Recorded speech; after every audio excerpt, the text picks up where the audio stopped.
Hey there YouTube, Bad Fat Panda here. I have another match for you guys. Search and Destroy on Afghan with a Vector. I asked you guys what you wanted to see at the end of last Tuesday's commentary, and you guys overwhelmingly responded Vector. And second place runner-up was the Mini Uzi gameplay that I had. So I will make sure to post those in the coming weeks, and starting with this one. So this is actually my 100th upload to YouTube on my channel, which is kind of cool.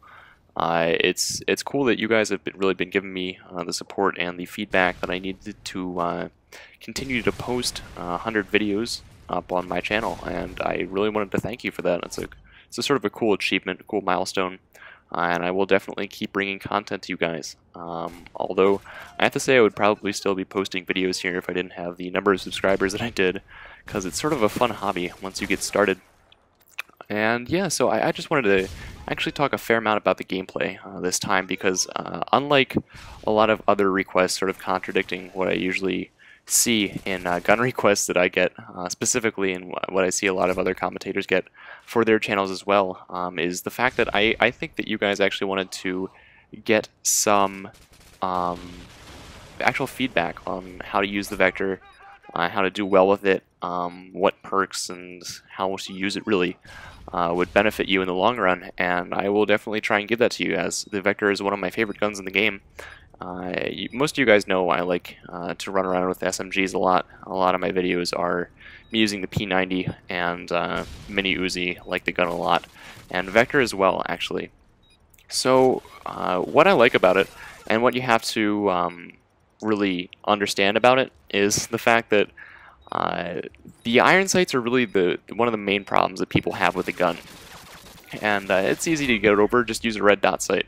Me personally, I really like the iron sights for any distance because it takes up very little space. The reticule is rather small, it's just a little nail or needle on the end of the foresight, and I really like it a lot.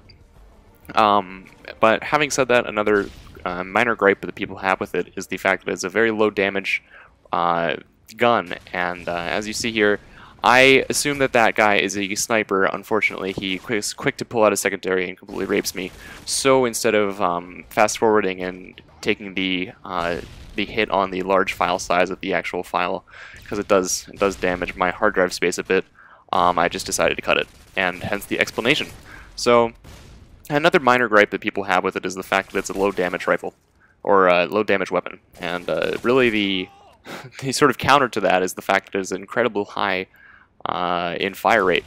So the coupling of the high fire rate with the fact that it's very low recoil and can be incredibly accurate at even long distances, I find it very nice to use a silencer with it, because I'm okay with the iron sights, especially with the fact that it's low damage. I really find the need to actually get the drop on people when you have low damage guns that much more. So instead of trying to take opponents on 1v1 from the front, just try and sneak around and get a couple enemies at once.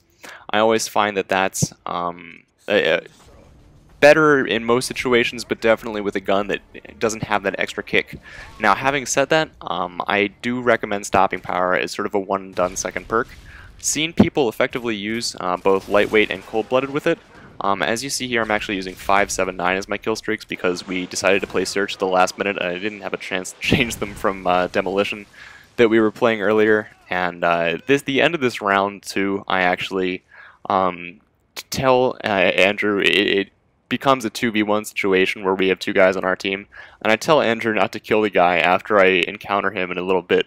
And I just run and hide in a corner because I want the round to continue, because 9-1 is really sort of an iffy score to post on my channel for a Search game, even though I don't play that often.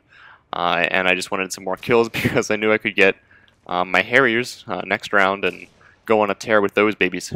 So just sort of branch off topic for a bit. It's still the game, so I'm not really horribly off topic, but you get the point. So yeah, definitely, I would recommend using a silencer on it if you can stand the iron sights. If not, I understand the need to use a red dot or a holographic. Between the two, I find, and this is my general, a lot of people ask me in messages or in comments section whether I prefer red dot or holographics for certain guns. Beyond the, you can see I'm just having fun with killing this 1 minute that we have left. Hopefully my commentary will make up for the lack of action in the gameplay. What I find is that for guns that a holographic is not known to benefit the gun or behoove its stats in any way, I tend to just pop a red dot on it, especially if it's an assault rifle. Unlike SMGs, actually, I enjoy the hollow sight a lot more, and this is my reasoning behind that.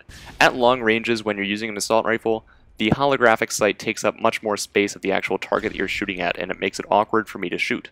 The red dot is a lot more precise in my view, and you see me playing dead by typing YY. If you don't know what that is, it actually makes your character animations somewhat seem like you are a dead person.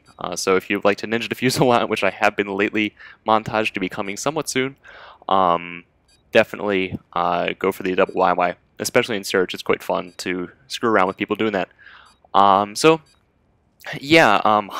sight, it takes up more space on the target for longer ranges, which is why I like to use it a lot for submachine guns when I'm using a sight, which is actually very rarely. But I would definitely recommend it on the Vector if you're looking for something, because the larger reticule on close ranges actually benefits it in the fact that it's sort of giving you more leeway to hit the target if you're like visually inclined to look at a little red dot and say this is what I need to hit, if you're that type of player.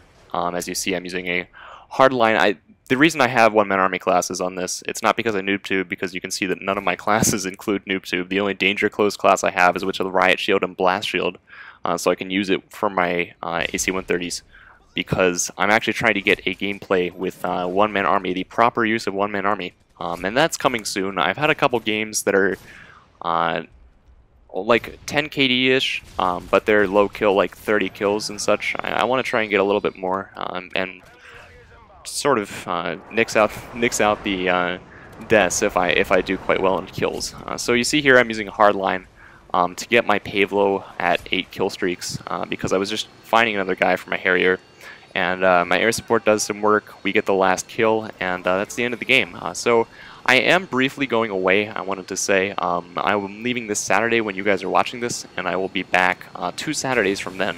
And I'll start posting vids on Machinima. I've been waiting until I get back from vacation to do that.